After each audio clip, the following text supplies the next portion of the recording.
Today on the show, we're going to talk about the death of Wolverine and the death of my favorite comic of the year, She-Hulk. It's dead? Canceled. Yeah, get it, baby.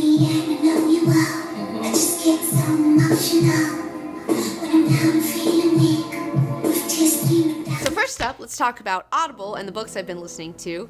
I just finished up The Disaster Artist by Greg Sestero and Tom Bissell. This book is only for people who have seen the movie The Room. What is that? The Room is the Citizen Kane of bad movies. It is a movie written... What's Citizen Kane?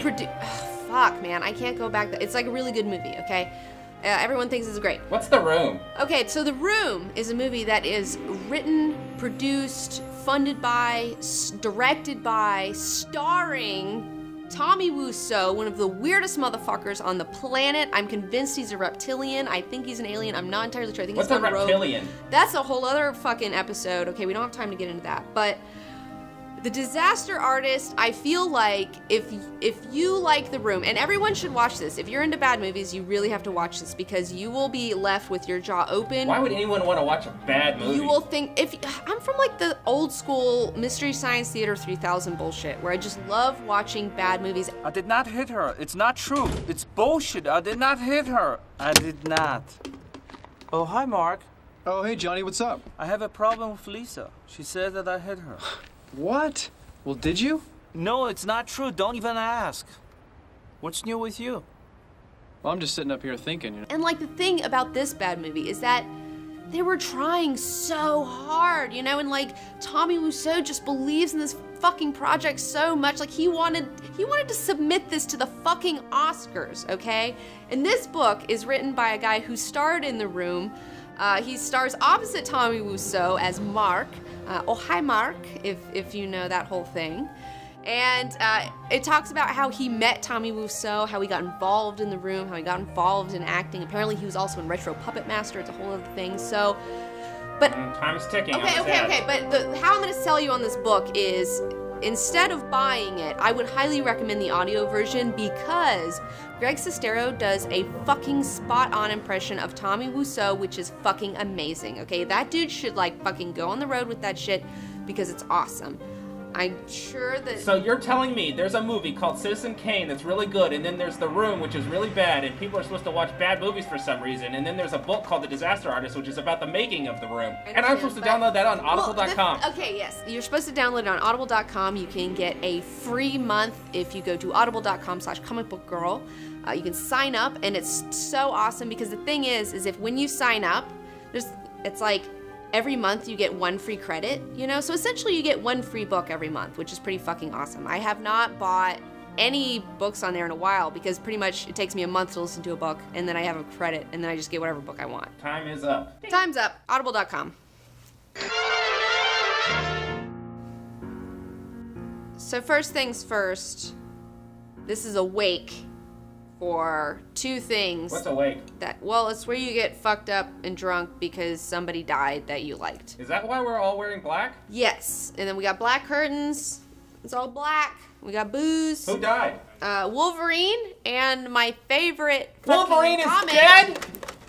What are you talking about? Yeah, he's dead. Wolverine can't die. He's been dead for like 3 or 4 weeks, dude. He's one of the most important characters. You know, he is Marvel's cash cow, that is for sure, you know, and they did have him in... Oh my gosh, you're not lying. It is real. It's real. It's real, and they have holographic covers. Ooh, that's probably going to worth money someday. Oh, yeah, I'm going to retire on this fucking shit. How did he die? Do you want me to spoil it for you? How did he die? He has a healing factor. This is impossible. Well, okay, This is an outrage. Well, he lost his healing factor in the Wolverine title from a sentient virus from the microverse. It, like, possessed him, and it shorted out his healing factor or something. I mean, he went to Tony Stark, he went to Beast, he even went to Reed Richards to fucking figure this shit out, and, like, he couldn't get it figured out, so he was like, whatever. But what are they gonna do without Wolverine? What are we gonna do? What are we gonna do? Nothing. We're gonna keep buying comics. Nobody who really reads comics is really upset about this because we've already been through this. You know, people who read comics have already known that they'll kill somebody off and they'll come back and whatever. Just like they killed Peter Parker off, in my opinion, for the better. But now he's back. Peter Parker is dead? He's already back. Don't worry about it. Oh. honestly, I really liked Superior Spider-Man with Doc Ock in the body of Peter Parker a lot better than Peter Parker's Peter Parker, but whatever, that's a whole other thing. I have no idea what you're talking We've about. already talked about that in another episode somewhere. Well, I didn't watch it. So Was I in that episode? maybe. I have no idea. Well, then I didn't watch it. I think Kirk was, actually. But anyways. Who's Kirk? You're fucking killing me today, robot. So anyways, don't worry about it. He'll be back in 6 months to a year. It's not a big deal. In fact, honestly, my personal feelings on the subject. Do you want to know my personal feelings on the subject? On the death of Wolverine? Yes. Yes! Are you angry? Are you angry like me? You know what? I am angry like you, but for different reasons. I'm angry because Wolverine was in the middle of like an amazing transition where he was becoming a better person. Like, he had given up doing the X-Force deal where he was like assassinating people. He was like, you know what? I can't do this anymore. I'm the headmaster of a school. He had really focused his shit on the school, on the Jean Grey School for Gifted Mutants. He was really doing that. Also, he had a fucking amazing relationship with Storm. They've been together before, like in the 80s, but in like the apocalypse future is a whole other thing. But he has a relationship with Storm right now, and they're so cute together. And like, I just love fucking Storm and Wolverine together. They're so hot. And she got so upset because of Wolverine's death that Beast had to take her into fucking space so she wouldn't destroy the planet with her fucking emotions, because you know how her emotions are tied to the fucking weather and shit. So if she got upset on Earth, like the whole fucking Earth would suffer for it. So she went up in space and she let her grief out in a big thing, and it caused this beautiful aurora borealis that the entire world saw as her mourning for like the death of her lover, and it's just like, and he's like the headmaster of the Jean Grey School for Gifted Mutants, he's trying to turn it around, he's trying to like help kids and stuff like that, and like, what? It just doesn't make sense to kill him now, okay? I don't agree with it. So all I'm trying to say is that Wolverine Logan started off as this berserker character with a bad chip on his shoulder, with a bad attitude. He was kind of the loose cannon on the team, and that he's finally become a person, and that I feel like it's very tragic to take him right now when he's in the midst of a personal transformation. However, a lot of other people, and I don't necessarily disagree, will say that it's good that Wolverine has been killed because he's oversaturated in the market. He's in way too many titles, he is Marvel's cash cow, and they do treat him as such, and it will be nice to kind of get a break from Wolverine for a minute. But in my personal opinion, I feel like they didn't need to kill him off. They just should have taken him out of the million titles that he's in and just focused him in one title, and I think that would have been sufficient. But So how did he die? You never told me how did he die. do you want spoilers? Yes. Okay, well, let me give it to you. Death of Wolverine in a nutshell. Spoilers. Here you go. All right. So there's a contract put on Wolverine by nobody knows who, and that all these killers have come get him because the word is out that he doesn't have his fucking healing factor anymore, and everyone's like gonna like beat him up and all this stuff. So eventually he finds out that the contract was done by Viper in Magicport. So he goes to Magicport to confront Viper, where he's confronted, and then fucking Sabretooth is there, but he's like, don't kill him now because he's like all fucked up from Viper's bullshit, which is true. And then he's like, fuck you, Wolverine, because Sabretooth and Wolverine are always like that, whatever. And then him and fucking Kitty Pryde go to Japan, which was really awesome because Japan plays such a big role in fucking Wolverine's life, and the whole thing with like, I don't know, that's a whole other story. Anyways, so he finds the Weapon X program back in America. The whole story ends in America, where he's done a lot of his superheroing, and he meets the man who made him, the man who gave him his adamantium skeleton, and he ends up saving humans, not even mutants, he saves humans from his crazy bullshit experiments. And What was his experiment? well, he was trying to create like the perfect soldier, because like with Wolverine, like he's like, Wolverine, you're an animal, you're just nothing but an animal, and you can't control you. But with these people, I'm gonna try to like make them to where they're like easily controllable. I don't know, his part wasn't the strongest part in the whole thing, but in the end, Wolverine found peace, and I really like that the doctor was like, dude, what have you ever done? What have you ever done in this life? And then Wolverine thinks back across this splash page, fucking 2-page deal, and he sees all these moments from his life, and he's like, I did enough. And then he dies, and I thought that was really nice. But why did he die? I don't understand. That doesn't make sense. Okay, well, there's all this adamantium that was getting ready to go into all these patients that this guy was like fucking with all these experiments. So he destroyed the adamantium thing with his own claws, and all the melted adamantium got all over him, and he's covered in it. And then he goes out to kill that guy, and the guy's already dead. And then he just like sits in the sun and like hardens and like is in this peaceful like stance like this. And then that's it. So he dies covered in adamantium. Adamantium. You know what I'm talking about. Oh, okay. So how significant is the death of Wolverine? Well, knowing that Wolverine will be back, I don't think it's, the most significant, but I think that everybody who worked on it brought their A game. Everybody who worked on it did a really good job of trying to incorporate all of things from Wolverine's past and all these different storylines and stuff like that. So, and although the death of Wolverine may be kind of sad to some of us, but mostly nobody's sad about it, the real tragedy is the fucking cancellation of She-Hulk, also written by the same guy, Charles Soule. That is what you should be fucking mad about. I don't know anything about that. Okay, well, I have talked about it on, like, every Plopcast. Like, anytime I have a chance to talk about fucking She-Hulk, I've talked about it. In fact, I wanted to do a whole episode about it, but now that it's being canceled, it's like, god damn it. Like, every time there's a good fucking title that I really like, that I'm into, it always gets canceled. Ugh, they gave it 12 issues. It's got 3 issues left. It's on issue number 9 right now. I just bought a couple of these because I was like, maybe they'll be cool, whatever. And I just fell in love immediately, okay? I fell in love with the character of She-Hulk for the first time in my life. What does she do? She's so awesome. Okay, this focuses more on her being a lawyer than her being a superhero, which I think is far more fucking interesting, okay? Because she handles all these fucking really weird, like, cases, and she's gonna deal with all these weird superhero problems and all this stuff. It's just so refreshing. It doesn't take itself too seriously.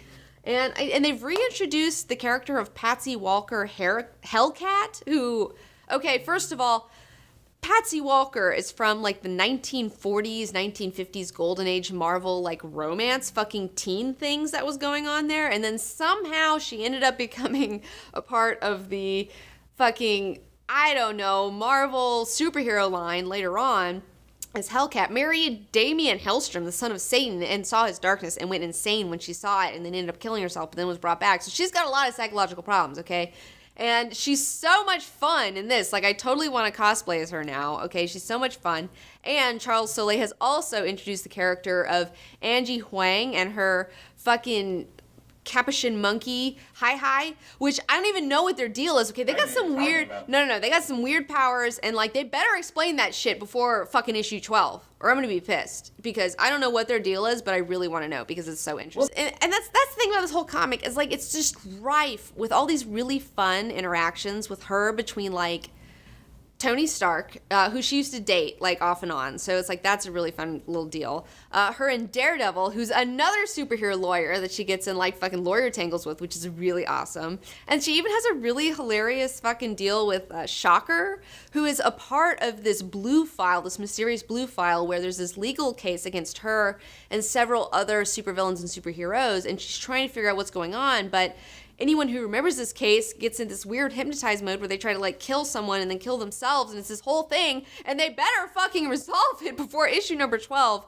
which I'm told that they will, but it's a whole thing.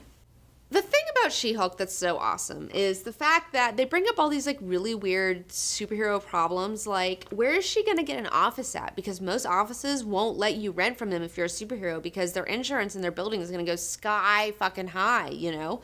And also, she's got to deal with, like, saving Captain America's reputation in the courtroom and all this other stuff. I mean, and also her relationship with Patsy Walker is really great. They have ups and downs, and, like, Patsy feels like she's, like, not trusting in her because Patsy Walker doesn't have any real powers. She's just, like, a crazy lady in a catsuit, you know? And, like, they get drunk one night and infiltrate an AIM base, and, like, it's this whole thing. I don't know. It's really great. I've been here the whole time. I don't know where you guys have been. I've been telling you to read this, and now you haven't read it, and now it's being canceled, and now I'm upset, and I have to drink. They feel like real problems that superheroes would have. I mean, it talks about all these things that would go on if you were a superhero, you know, that they don't ever talk about in other comic books, that I find really fun. She-Hulk makes the Marvel Universe feel like a more believable universe and like a more relatable one that you could jump into. And this title is so good for new readers. I mean, you could just pick this up and start reading it if you're a new reader. It's not a big deal. It's not a big deal. You can totally read this. I'm not sure I like how the art is done. It's not drawn good enough for me. There's not enough lines and cross-hatching. You know, let me tell you you're wrong, and let me tell you why, okay? I know a lot of people out there on the internet, and I've heard a lot of people talking shit about the art in this, and man, fuck you, because I love Javier Pulido. I love how simple and stylized it is. It's such a breath of fresh air. It's so different than anything that's going on right now. It's so much fun.